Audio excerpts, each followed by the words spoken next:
This is an abridged version of the speech from Eleanor Roosevelt in April of 1930 called "The Good Citizenship: The Purpose of Education." What is the purpose of education?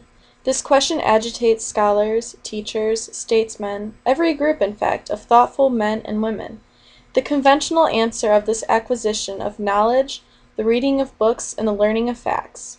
Perhaps there are so many books, and the branches of knowledge in which we can learn the facts are so multitudinous today, we begin to hear more frequently that the function of education is to give children a desire to learn and to teach them how to use their minds and where to go to acquire facts when their curiosity is aroused.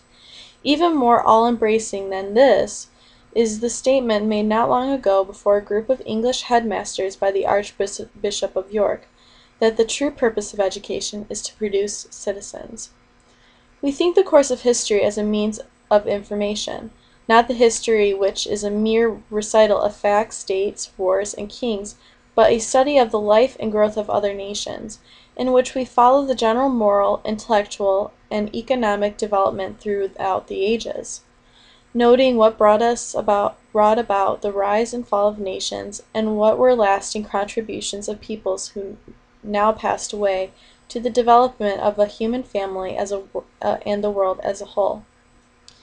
When we come down to our own history, observing the characteristics and the backgrounds of people who founded our nation and those who have come to use us since, the circumstances of pioneer life, and the rapid industrial development, we trace the reasons for present-day attitudes of mind and for the establishment of customs and points of view which made up the rather elusive yet unmistakable thing known as the American spirit.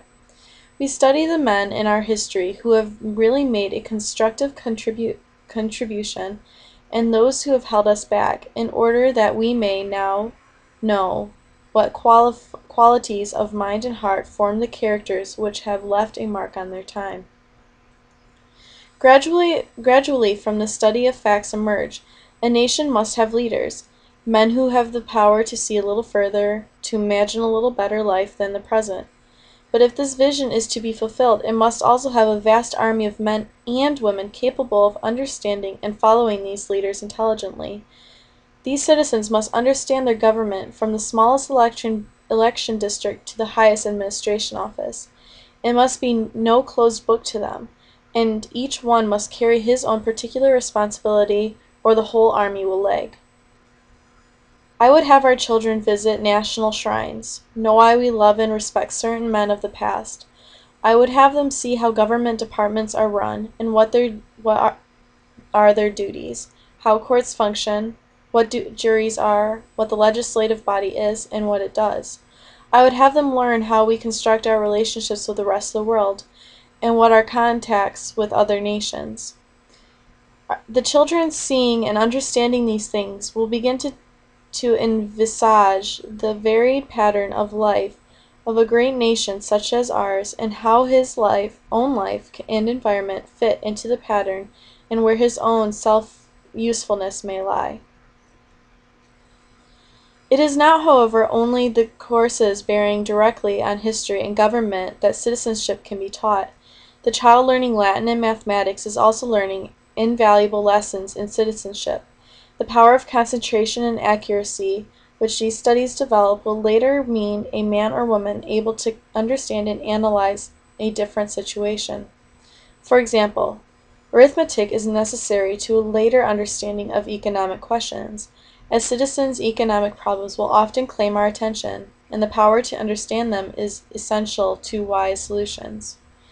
Knowledge is essential and is much to be admired, but no one can know all there is to know in the world, and to inspire a spirit of humbleness towards those who have a real knowledge in any subject, and to add to that the insatiable curiosity so well described in Kipling's Just So stories, is a greater achievement than to establish the idea that the teacher's knowledge is infallible and all-embracing. You'll be thinking a few teachers of this type exist, and you'll be right. The blame lies with the attitude towards teachers in the teaching of our present generation. We have set up a money value, a material gauge by which we measure success. but we have frequently given more time and more material compensation to our cooks and chauffeurs and day laborers, bricklayers, carpenters, and painters than we do our nurses, governesses, and tutors, and teachers in schools and colleges. We entrust the building of our children's characters and development to their minds to people whom we, as a rule, compensate less liberally than we do the men and women who build our houses and make our day-to-day existence more comfortable and luxurious.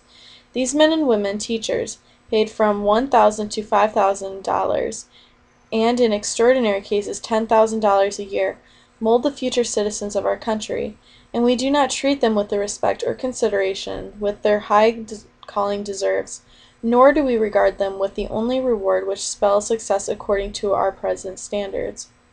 Teachers must have leisure to prepare, to study, to journey in new fields, and to open new sources of knowledge and inspiration and experience for themselves. You cannot impart what you have not made your own. You cannot engender enthusiasm if you have lost it. Teaching is dead when the subject does not inspire enthusiasm in the teacher. When there must be leisure to cultivate your pupils, and best teaching is often done outside of the classroom. There are many inadequate teachers today. Perhaps our standards should be higher, but they cannot be until we learn the value and understand the function of teachers in our midst.